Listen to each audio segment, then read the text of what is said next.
നേടിയതാണ്, നേരത്തെ മോഹൻലാലിന് കിട്ടിയതാണ്, മമ്മൂട്ടിക്ക് എന്തിനാണ് ഇപ്പോൾ കൊടുക്കുന്നത്? അതിൽ വലിയ കാര്യമൊന്നുമില്ല. മോഹൻലാലിൻ്റെ എത്രയോ ചിത്രങ്ങളാണ് ഈ നോമിനേഷനിൽ വന്ന് അല്ലെങ്കിൽ ഈ ഓസ്കാർ അക്കാദമിയിൽ പ്രദർശിപ്പിച്ചിരിക്കുന്നത് എന്നൊക്കെയാണ് ഇവർ പറയുന്നത്.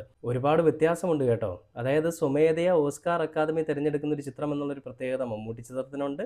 എന്നാൽ ലാലേട്ടൻ്റെ ചിത്രങ്ങളെല്ലാം നോമിനേഷൻ കൊടുത്ത് ആ നോമിനേഷനിൽ കൂടി തിരഞ്ഞെടുത്ത ചിത്രങ്ങളാണ്. മമ്മൂക്കയുടെ നോമിനേഷൻ കൊടുക്കാനാണെന്നുണ്ടെങ്കിൽ 100-ലധികം സിനിമകൾ നോമിനേഷൻ കൊടുക്കേണ്ടി വരും. കാരണം മോഹൻലാലിനെ പോലെ അത്ര സെലക്റ്റീവ് ആയിട്ടുള്ള കഥാപാത്രങ്ങൾ ചെയ്യുന്നൊരു വ്യക്തി ആണോ മമ്മൂട്ടി എന്ന് ചോദിച്ചു കഴിഞ്ഞാൽ മോഹൻലാൽ സെലക്റ്റീവ് അല്ല, മമ്മൂട്ടി സെലക്റ്റീവ് ആണ്. പക്ഷേ ചെയ്യുന്ന കഥാപാത്രങ്ങളിൽ അദ്ദേഹം അത് 100% അദ്ദേഹത്തിൻ്റെ എഫേർട്സ് ഇട്ടിട്ട് ആ 100% അദ്ദേഹം അതിന് വേണ്ടിയിട്ട് പ്രയത്നിച്ചുകൊണ്ട് തന്നെ അദ്ദേഹം ആ ഒരു കഥാപാത്ര പൂർണ്ണതയ്ക്ക് വേണ്ടിയിട്ട് എന്തും ചെയ്തു വെക്കും. നമ്മളെല്ലാ സിനിമകളിലും കണ്ടിട്ടുണ്ട്, നമുക്ക് എല്ലാവർക്കും അറിയാം. അപ്പോൾ അങ്ങനെ സെലക്റ്റീവായിട്ട് കഥാപാത്രങ്ങൾ ചെയ്യുന്നു. അതിൽ സെലക്റ്റീവായിട്ടുള്ള 100 സിനിമാസ് എടുത്താലോ അല്ലെങ്കിൽ മമ്മൂട്ടി അഭിനയിച്ചിട്ടുള്ള മമ്മൂക്ക അഭിനയിച്ചിട്ടുള്ള ഏത് സിനിമകൾ എടുത്താലും അതെല്ലാം ഓസ്കാർ അക്കാദമിയിലേക്ക് അല്ലെങ്കിൽ ഓസ്കാർ അവാർഡ് കിട്ടേണ്ട സിനിമകൾ തന്നെയാണ്. ഈ പ്രദർശനവും